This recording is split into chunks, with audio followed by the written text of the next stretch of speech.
evlat, deyər axmaqdır kişi. Atanı dün gecə rüyada görüb ağlamışam. Elə bildim ölmüyür, yaşayır sağlı kişi. Ömrünün çoxunu zindanda qoyub rəhmətli. Görəsən o birisi dünyada da dustaqdı kişi. Qoru torpaqları səndə mübariz kimi yox.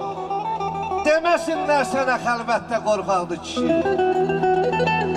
Yağı düşmanların ölkəsinə baxsan kişi yox.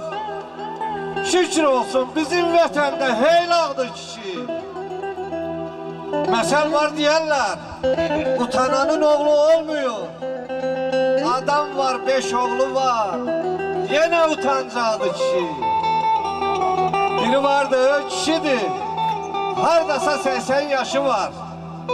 Cavan oğlan kimidir, hələ qıvraqdır kişi. Cavan da var, görürsən marşrutda yer verməz.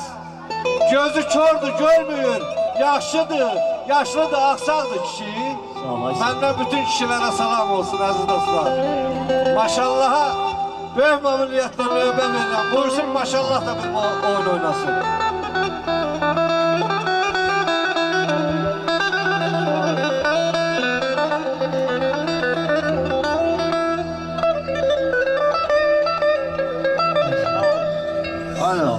Sağ olun. Allah sizin hamınızın evində belə gözəl Toğrul müəllim, qonşumuz bizim gözəl sənətkardır. Allah Teala hamıya yaxşı Toğrul kimi qonşu qismət eləsin. Amin. Toğrulun balaları kimi evlatlar qismət eləsin. Bəli, evlatlar qismət eləsin. Allah Teala'nın arzu edirəm ki, bu toyu çox mübarək eləsin.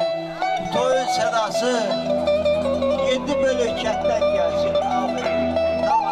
Mən də sən, qardaşım, səni çox istəyirəm. Sevgi Studiyası təqdim edir. Yoldaşına, özünə, qardaş uşaqlarına, bacı uşaqlarına, hamısını bura dəqsə dəvət edər. Kim bura gəlməzsə, Toğrul müəllimin adına hörməsi deyilir. Hamını öpürəm, sağ olun. Köhnə veterandır, köhnə veteran. Ey tabibim daha yok, derde zamanım neyleyim?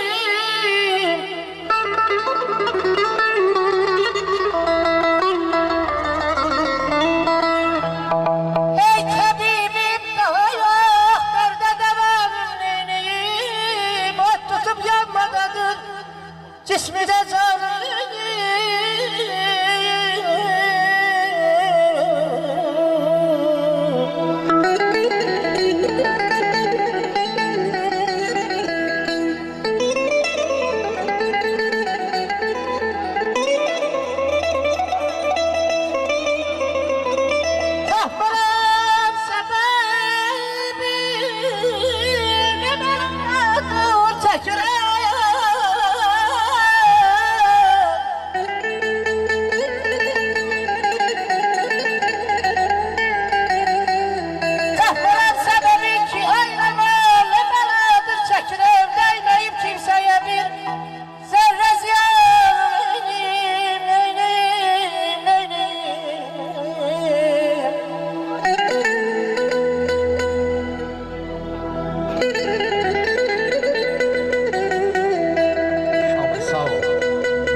Dilimdə qaldı.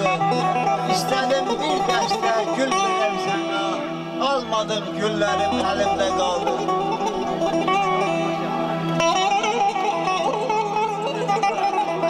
Eşyamada Xudayda köməyim sənsən. Səldən əzlədənməyib kimsəyə bir zərrə ziyan.